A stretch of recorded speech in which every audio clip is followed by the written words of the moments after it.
morning of November 6th finds Mike Reed deep in the timber in the heart of his farm. The first deer to show up is the one that Mike is after.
Right.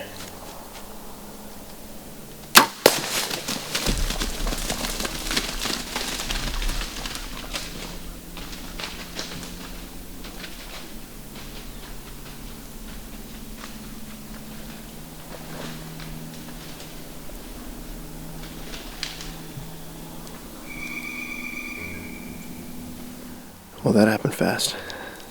I haven't been set up for 20 minutes, and the deer I figured I'd see and have an opportunity to shoot came walking right up the creek. He is by far the biggest homebody on the farm. I mean, he's on every single camera. Sure enough, it's barely cracking daylight, and I hear a deer walking, and he's just coming right up the creek, and he gave me a 20-yard shot. Of course, Jared and I joke we've made probably 35 or 40 hunts with each other, and it's the second hunt that we self-film, and that's when it happens. It always seems to happen that way, but I'm really happy. I saw him fall over, so he didn't make it by 75, 80 yards or so, and he crashed, and I can see him in the binos over there. So I'm pumped. I've got another tag in my pocket, so I'm not going to rush to get down. He's dead right there. I'm going to sit back and enjoy the rest of the morning and see what we see.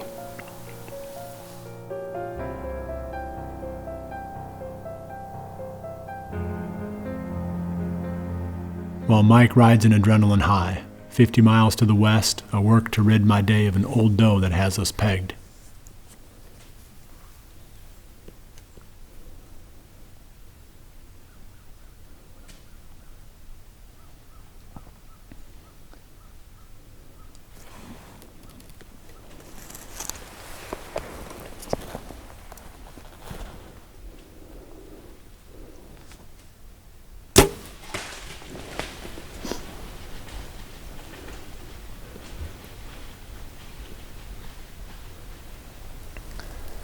That's the second doe this morning that's caught us in the tree. And the first one, I didn't think that she was going to spot us, but she did. I didn't have a shot after that, but it just creates so much disturbance when they're standing there blowing at you. This morning is just super, super still. So everything just sets them off.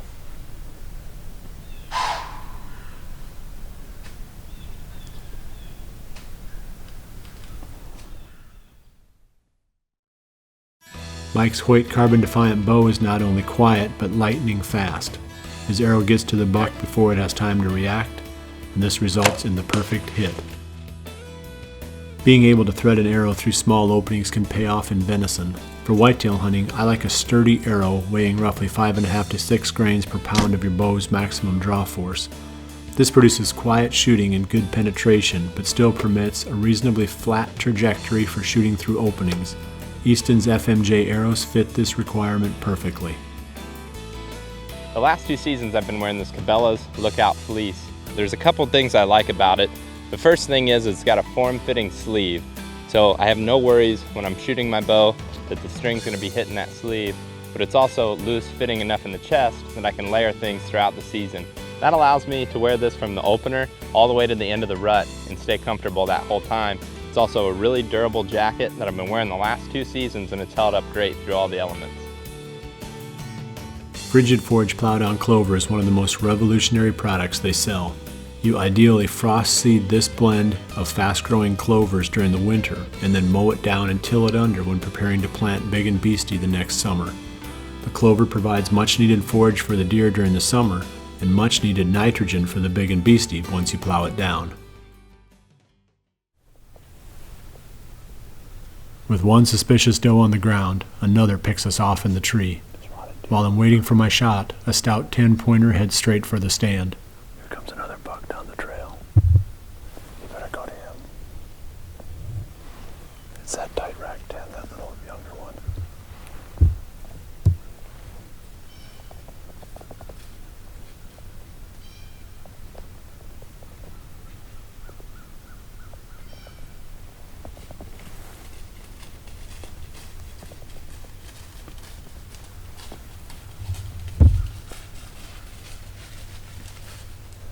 Wow, where to start?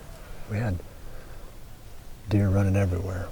The last one to come in was this buck. We've got a lot of trail camera pictures of this deer. He looked a lot bigger in person than what he looked on the trail camera photos. It's actually tempting, to be honest with you, but hopefully Skinny's still out there somewhere and I can keep hunting that deer for a while.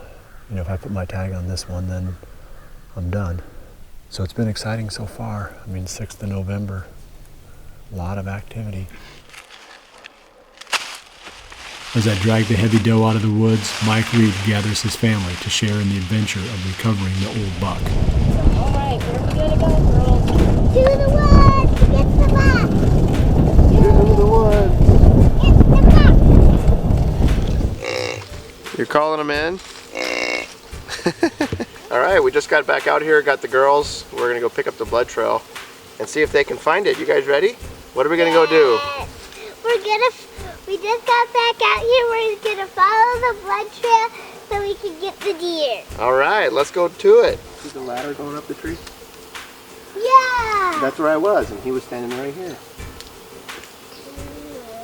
Yep, and so when I shot him, you see where I hit him, the hair, cut the hair off? And then he ran up the hill, okay? So let's follow the blood, okay? Blood, blood. Good. Blood. Blood. What's this? It's my arrow that I shot him with. I see blood right here, guys. All right, keep going. Blood.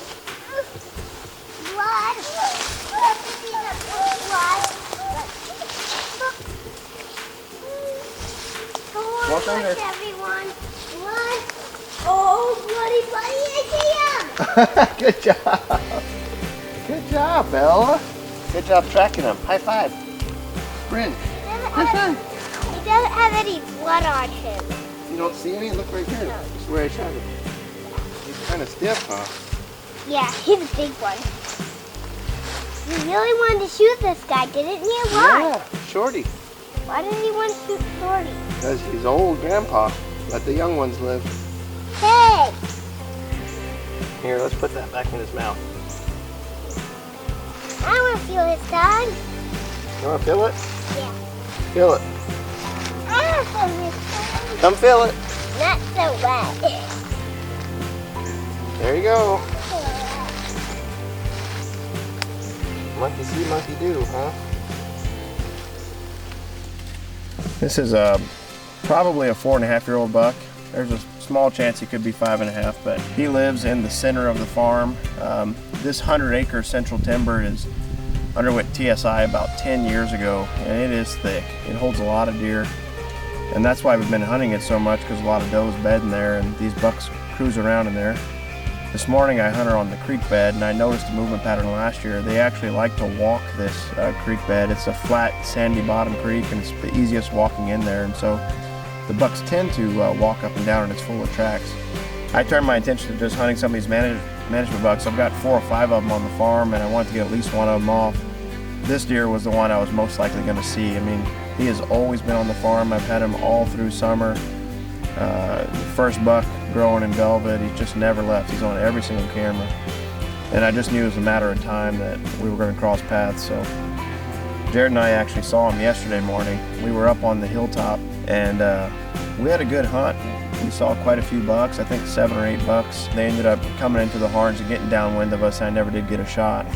And so this morning I just switched stands, set up a little bit better for this wind we had, and the rest is history. So I've got a tag for the urban zone as well. So if I get the right wind, I've got some mature bucks there. I've got some bucks I've got lots of history with, and be turning my attention to some of those areas as well. So with any luck, we'll get a few more down before the rut's over.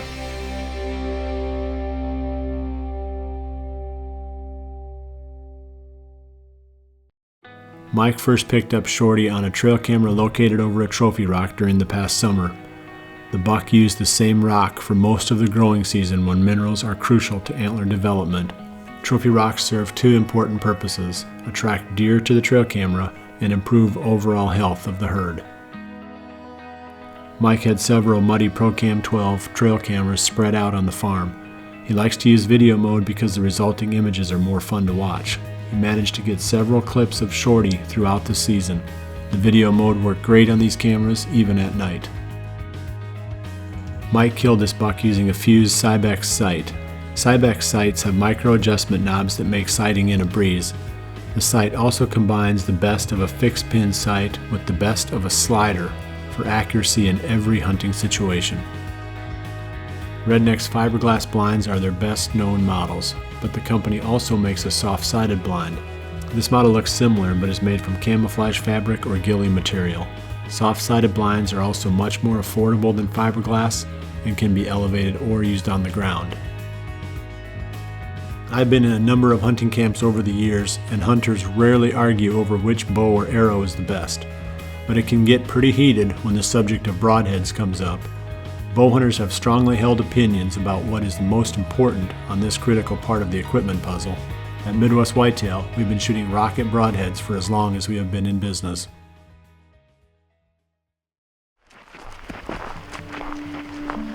For the afternoon hunt, I'm heading to a newsstand near the spot where I pulled daylight photos of Skinny just a few days earlier.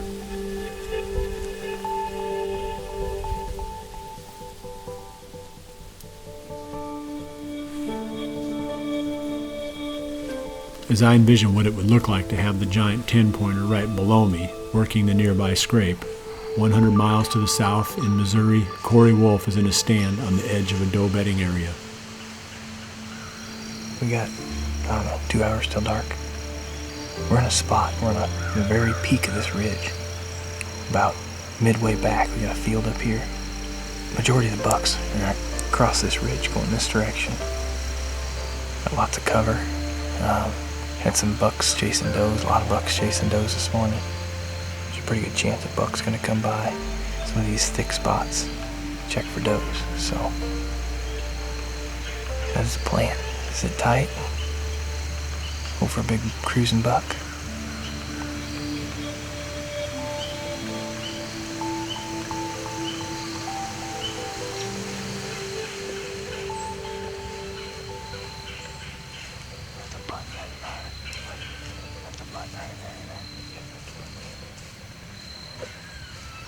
I keep hearing some rubbing down there.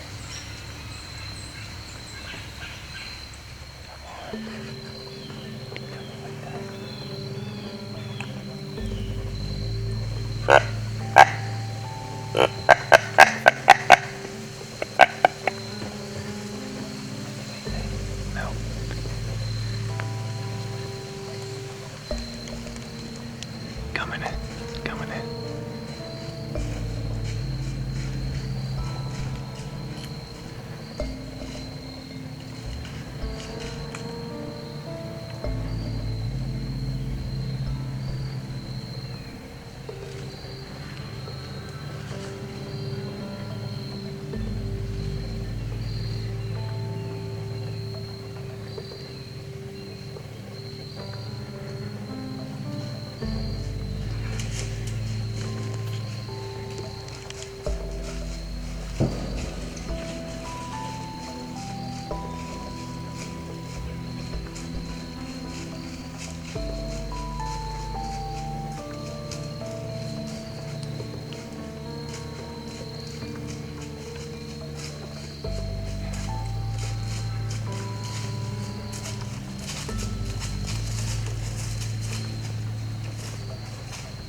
Meh.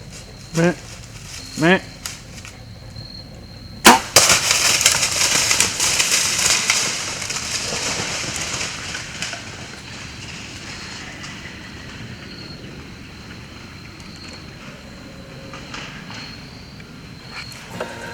Yes! Yes!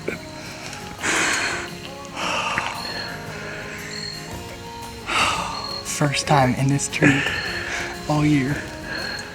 Thank you, Lord. I mean, that was a gift right there. That was a gift. Really nice 4-year-old buck. November 6th, we're hunting a morning stand in the evening. Thank you for coming, man. No problem. I appreciate it. I really do. I really, really appreciate it. That's one we won't forget. That is something.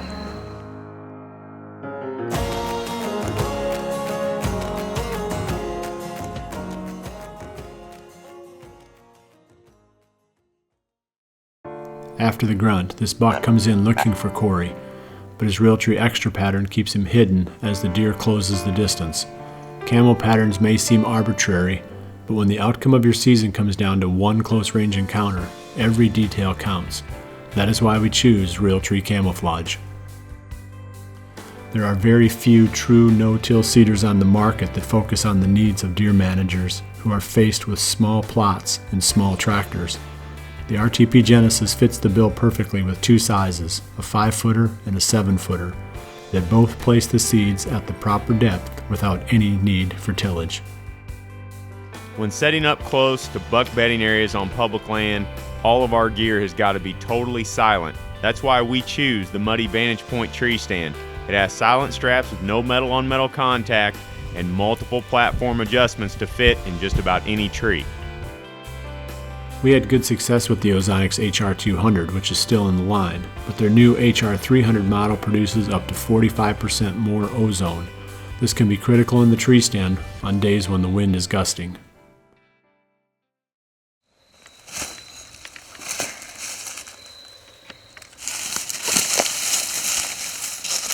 As Korey climbs down from his stand to check the arrow, I'm caught off guard by a small buck standing in the scrape.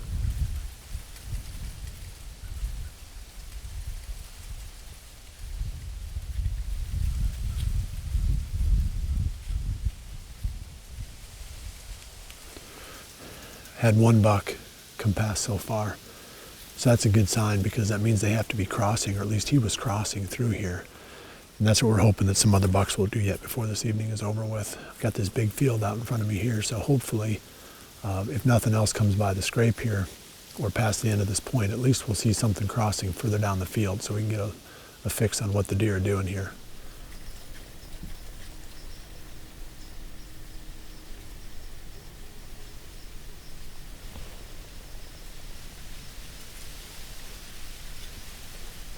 My evening ends as a 2-year-old buck works the edge of the field. Back in Missouri, Korey takes up the blood trail. His family joins him in what has become their tradition. All right, so I brought the tracking crew out. Everybody's really excited to get on this blood trail and see if we can't recover this buck. Not a whole lot.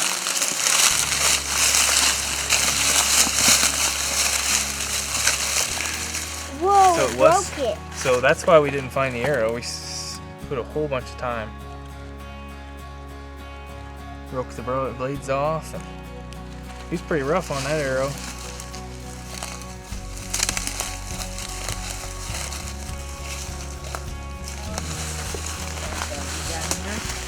He got blood right here.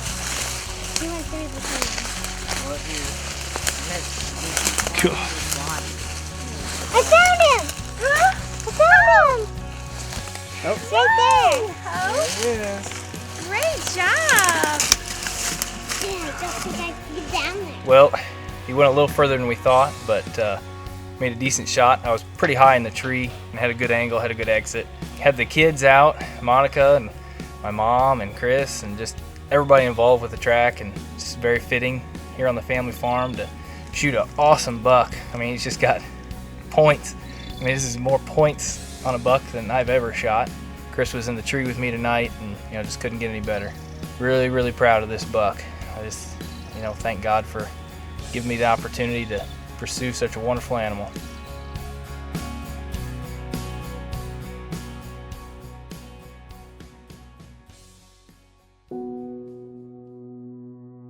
With most of the public land team tagged out, Sean Ferendorf now has all of the best spots to himself, and they didn't disappoint.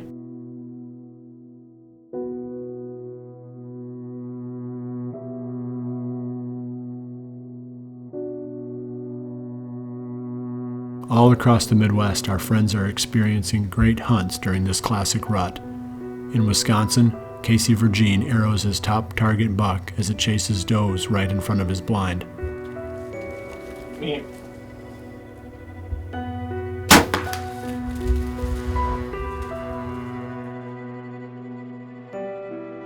In Illinois, it is a hot day with an east wind.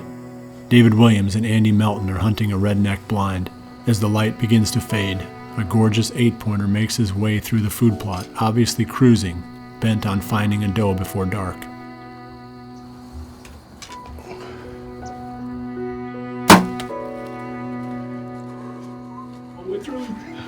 Yes.